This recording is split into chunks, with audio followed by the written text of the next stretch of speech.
देखो कौन कौन सी योनि में नहीं गए, क्या क्या तुमने कष्ट नहीं सहे। हम नरक भी भोगे होंगे। इसी जन्म में देखो हम माँ के गर्भ में भी रहे, कैसा कष्ट माँ के गर्भ में, गर्भ से निकलने में कितना कष्ट, बाल्यावस्था में कितना कष्ट, न जाने कितने कष्ट हम सहते चले आ रहे हैं। इन कष्टों की ये जो परंपरा चल रही है, ये कर्म से शांत होने वाली नहीं। जैसे मल से मल नहीं छुटाया जा सकता, ऐसे कर्म से कर्म बंधन नहीं काटा जा सकता। एकमात्र श्याम सुंदर के चरणों का आश्रय ही मुझे कर्म बंधन से मुक्त करेगा। प्रभु की शरणागति ले लो। अगर आप डर रहे हो कि प्रभु की शरणागति में बड़े कष्ट आते हैं, तो हरिराम व्यास जी कह रहे हैं वो तो वैसे ही भोग रहे हो। यहां तो कृपा का आश्रय लेकर के जब आपके ऊपर प्रहार होगा प्रतिकूलता का, तो कृपा सिंधु की ओट लेके आप बच जाओगे।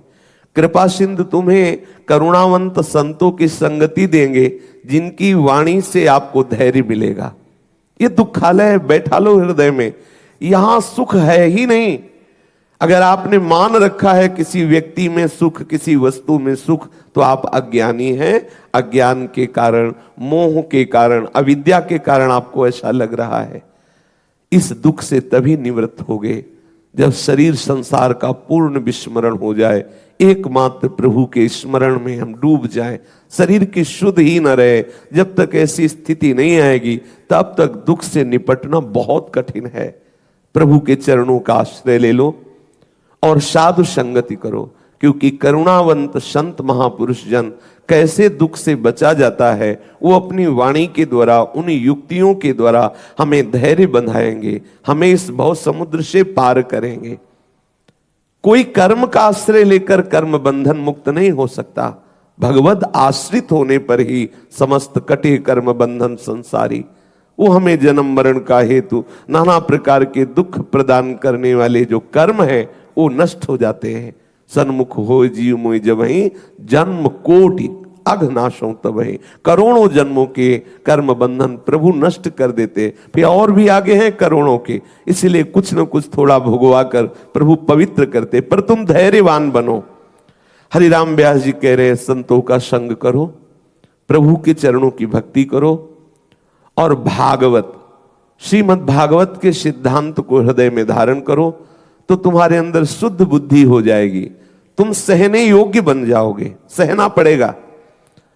अगर प्रभु के मार्ग में आओगे तो जलन सहते सहते परम शीतलता में पहुंच जाओगे। अगर इस मार्ग में नहीं आओगे तो जलन सहते सहते महान जलन में पहुंच जाओगे। कहीं विश्राम ही नहीं है। फंस गए हो, भोगना पड़ेगा। दुखालयम अशाश्वतम। ये एक तरह से भौम नरक है। ये जो मृत्यु लोक है, ये भौम नरक है। बस एक महानता यहां ये है कि आप भजन करके भगवत प्राप्त कर सकते हो, लेकिन नरक में आपको ये सुविधा नहीं है ये भी नरक ही। यदि भजन नहीं किया तो जीते जी तुम नरक वास कर रहे हो। देखो कितनी जलन है, काम की, क्रोध की, लोभ की, कैसी कैसी प्रतिकूल परिस्थितियों की।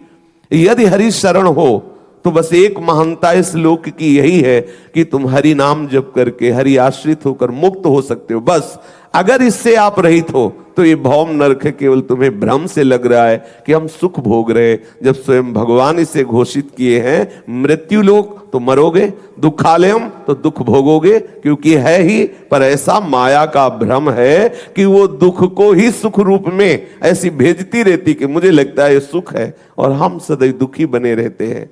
हमारे दुख के मिटने का उपाय है संतों का संग, प्रभु के चरणारविंद की भक्ति और श्रीमद् भागवत के सिद्धांत को समझना। जब तक हमारे हृदय में श्रीमद् भगवत गीता, श्रीमद् भागवत के सिद्धांत नहीं, तो हमें धैर्य कौन बंधाएगा? हम किन सिद्धांतों से चल पाएंगे? हम श्रीमद् भागवत, ये समस्त शास्त्रों के रचयिता भगवान व्यास देव जी की अंतिम रचना श्रीमद् भागवत है, पूर्णता है। इसी से उनको विश्राम मिला, हृदय शीतल हुआ कि जन जन का कल्याण करने में ये भागवत समर्थ है। एक ही श्लोक चाहे पढ़ो, लेकिन ध्यान पूर्वक उसका अर्थ पढ़ो, उसका चिंतन करो, उसको जीवन में उतारने की चेष्टा करो, तो आपको धैर्य मिलेगा।